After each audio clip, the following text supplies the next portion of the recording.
Your energy, the whole audience, He sat alone on a worn-out bench, sandwich in hand, head bowed as the world rushed past him.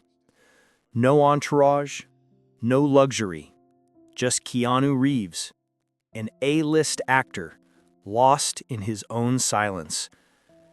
This image, snapped by a stranger, went viral. But what truly caught the world off guard wasn't his humility. It was the sadness behind his eyes, a kind of sorrow that fame couldn't erase.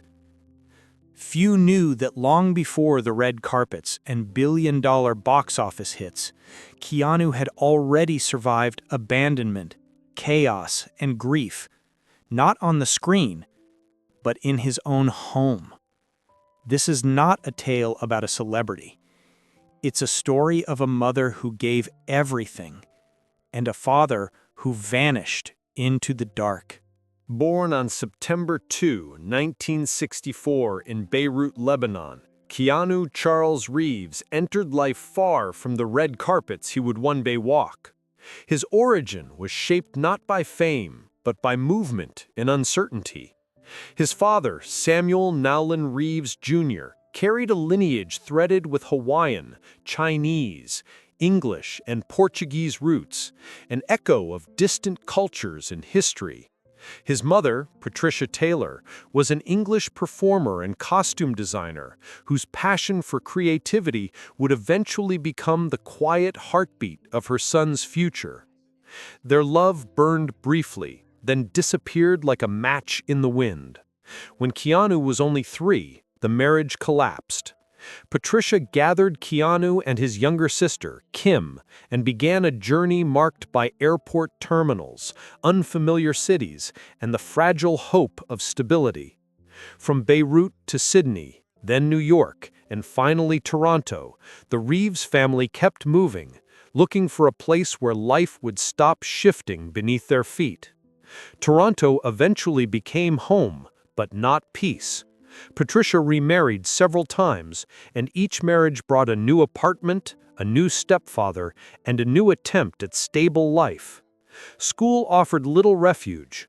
Keanu struggled with dyslexia. Letters and sentences often felt like puzzles designed for someone else.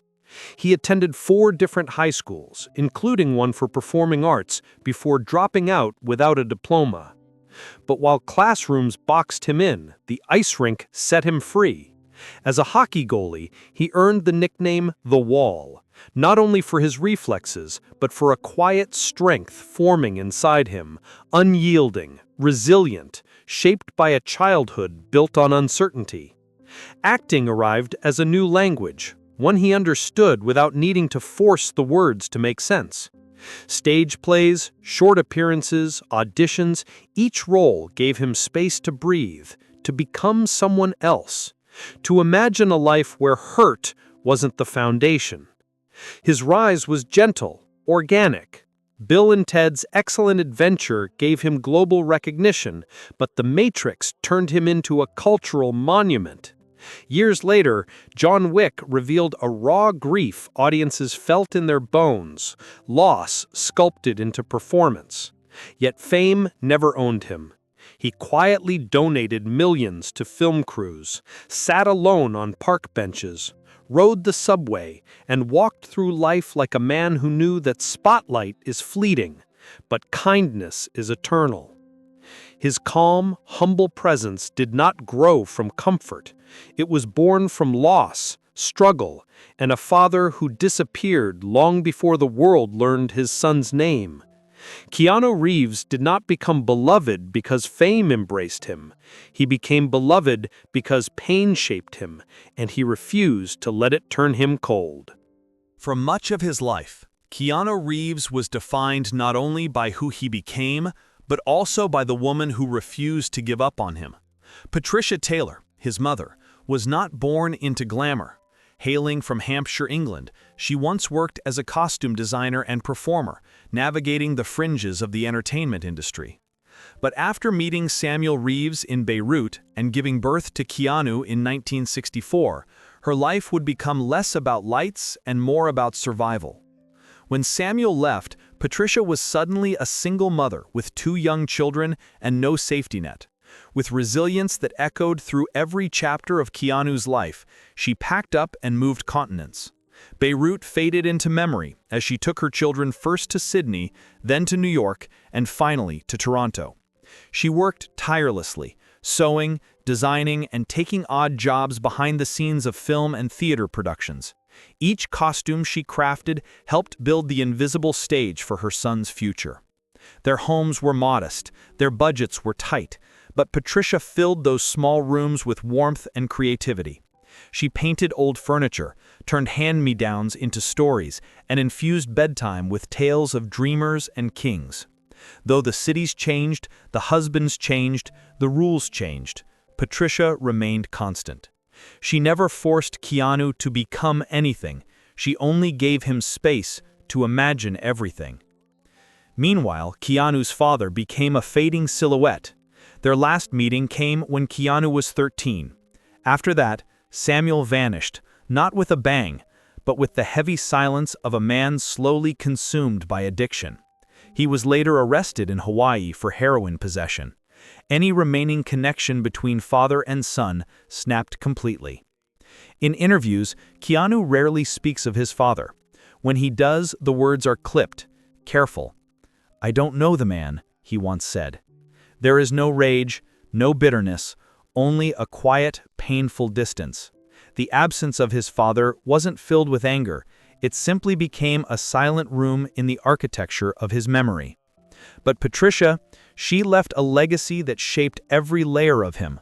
One winter in Toronto, when they couldn't afford heating, she boiled water and wrapped it in cloth, placing the bottles at her children's feet to keep them warm at night. Keanu once recalled that moment not as suffering, but as love. She nurtured creativity over conformity. When Keanu gravitated toward acting, she didn't resist. Despite their limited means, she found ways to enroll him in classes and encouraged him to pursue what made him feel alive. And when he dropped out of school to chase that dream, she trusted him. Even while juggling multiple jobs, Patricia never spoke ill of Samuel in front of her children. That silence, measured and intentional, was a lesson in dignity. She became both mother and father. She showed up to parent-teacher conferences, cheered at hockey games, and quietly supported his most life-defining choices.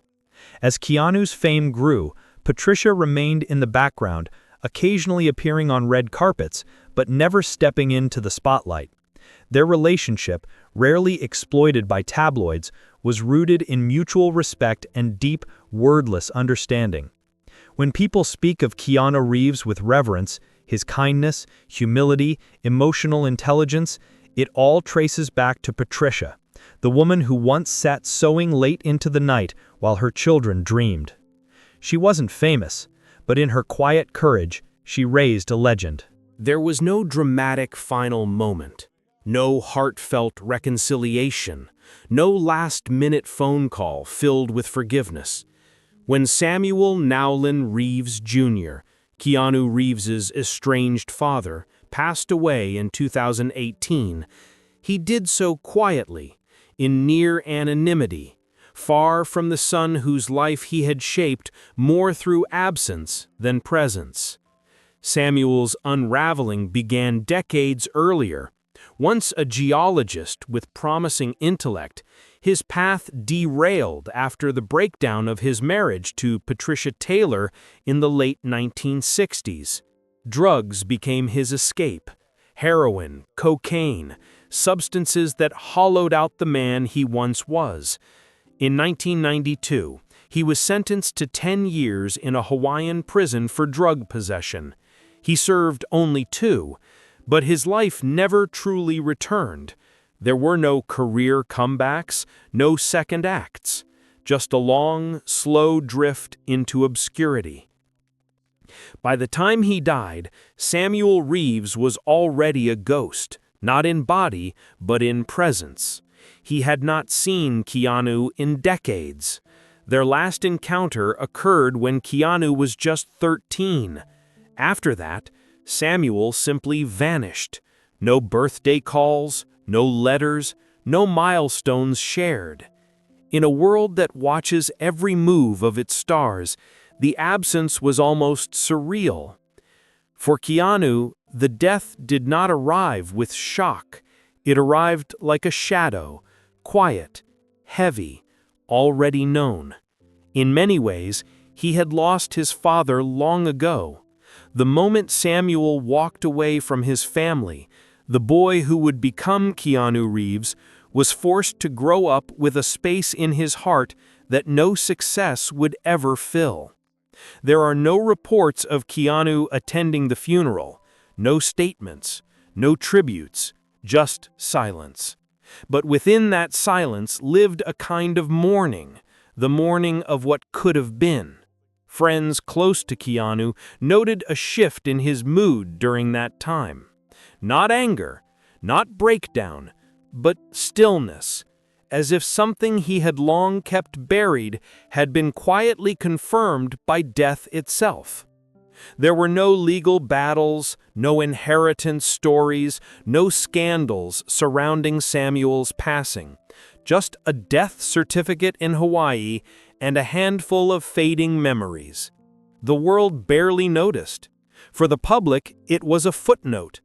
But for Keanu, it was the final page of a chapter written in invisible ink.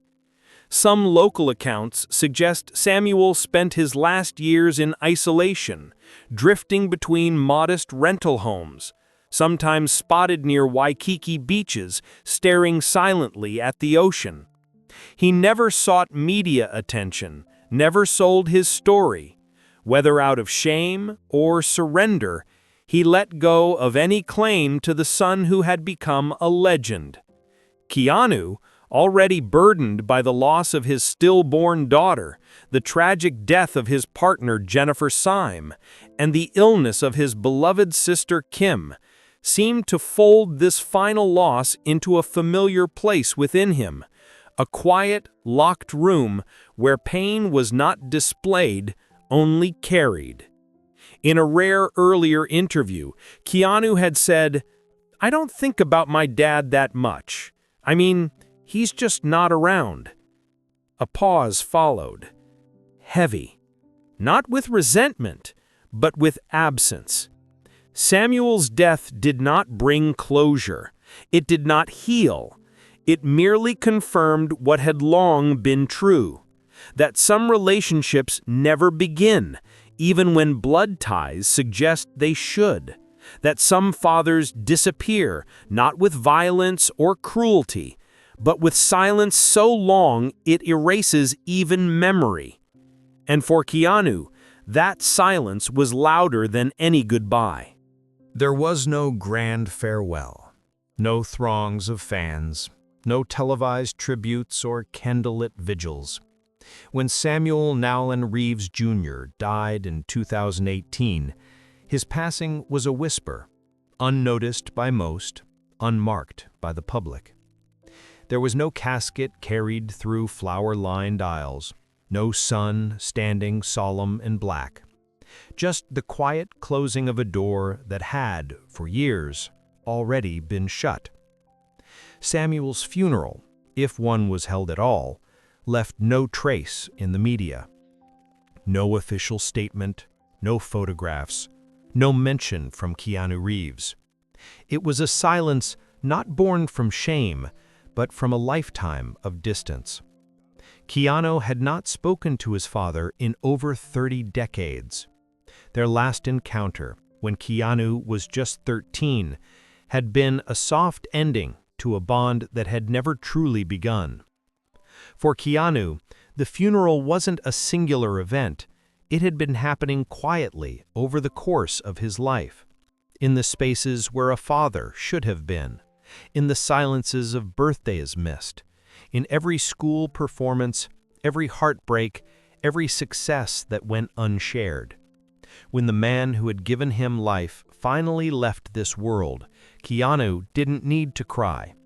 He had already mourned his father many times before. Each time he realized he wouldn't return. Those who knew Keanu say that during the weeks following Samuel's death, he became more withdrawn, not in a way that disrupted work, but in a way that signaled a shift. A little less laughter, a little more pause between sentences, like someone feeling the final brush of a shadow they had learned to live beside. There was no letter left behind, no last-minute apology, no surprise reconciliation. Samuel's passing came without fanfare, and Keanu's silence mirrored that truth. He did not issue a tribute, not because he didn't care, but perhaps because there was nothing left to say. In Hawaii, death records listed only the basics: name, date, cause. There was no footnote about the estranged son, no acknowledgement that the man buried had once been a father to one of the world's most beloved actors. No reporters attended, no fans gathered. It was the kind of death that passes unnoticed every day. A lonely man, aging in silence, vanishing without echoes. Some believe Keanu had long prepared for this moment, that emotionally the funeral had already happened, not in a chapel, but on a subway bench, in a script that spoke to abandonment, or in a quiet glance out the window of a film set. By the time the final breath was drawn, it was only a confirmation. The goodbye had come decades earlier. There is no public record of where Samuel was laid to rest. No grave for Keanu to visit, no stone etched with memories. His mourning, if it took place, likely happened in moments that no camera could see. Maybe in a walk alone at night. Maybe in silence between takes, maybe not at all. And so the final farewell was not spoken aloud. It was internal, private, unfinished. A funeral without a eulogy. A son who had already buried the hope of reunion long before death arrived. In the aftermath of his father's quiet death, Keanu Reeves did not speak.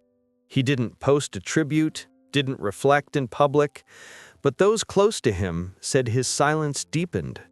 He became even more protective of his personal life, more careful with his words. For a man already known for his privacy, the shift was subtle but undeniable. The truth is, the impact of Samuel Reeves on Keanu's life had long been written. It wasn't death that changed him, it was abandonment. It was the ache of years without answers, birthdays without calls, triumphs without congratulations. Samuel had left a void, and in that space, Keanu built something far more powerful than resentment. Rather than turning bitter, he turned gentle. The lack of a father's guidance didn't make him hard, it made him deeply empathetic. His pain didn't make him cruel, it made him kind. In roles like Neo and John Wick, audiences didn't just see acting. They saw someone who had lived loss, held grief, and worn heartbreak like a second skin. His characters didn't perform emotion, they remembered it. Keanu never sought fame for glory. He sought work that gave meaning. He refused to surround himself with extravagance. He lived modestly, gave generously, and asked for nothing in return. Crew members received motorcycles. Strangers found unexpected kindness. He never explained it. He just did it. After Samuel's death, there was no visible collapse, because the collapse had happened long ago, when Keanu was 13 and his father walked out of his life. That wound had scarred, then healed quietly. The funeral was not a trigger, it was a confirmation. And yet, even silence leaves footprints. Keanu's choices, on screen and off, are layered with quiet grief. He plays men who carry invisible burdens, who lose and still move forward, who don't need to scream to show their scars. He gravitates toward stories where strength is forged from sorrow and love is often too late. Perhaps that's why the world feels so deeply connected to him. He is not adored for being perfect, he is cherished for being real, for surviving pain without losing compassion, for living through absence and choosing presence anyway. Even in interviews, when asked about family, Keanu always redirected, not to avoid the truth, but to protect it. His silence became a shield, for himself and perhaps for a father he never truly knew. In that restraint was respect, and maybe a quiet kind of forgiveness. Samuel Reeves didn't shape Keanu through love, but through absence, he taught him what love should be. And Keanu, in turn, gave that love to the world. Some stories don't end with closure. They end with understanding. Keanu Reeves never got the goodbye many children dream of, the chance to hear, "I'm proud of you," from the father who left. But in a world obsessed with spectacle, Keanu chose to live quietly, to grieve privately, to forgive without applause. He carried loss not as a wound, but as a weight, one that shaped his choices, his art, his presence. And in doing so, he became a reflection of something rare, a man who turned pain into peace. Samuel Reeves remains a shadow in Keanu's story. Not a villain, not a hero, just gone. But even in that emptiness, a lesson lingers. Sometimes, the most defining people are the ones who never stayed. And maybe that's why Keanu walks alone. Not because he's lonely, but because he knows the value of stillness. Behind every silence he keeps is a boy who once waited for his father, and a man who became everything his father could not. Have you ever grown from a silence that never broke? If this story moved you, like this video, share your thoughts, and subscribe for more.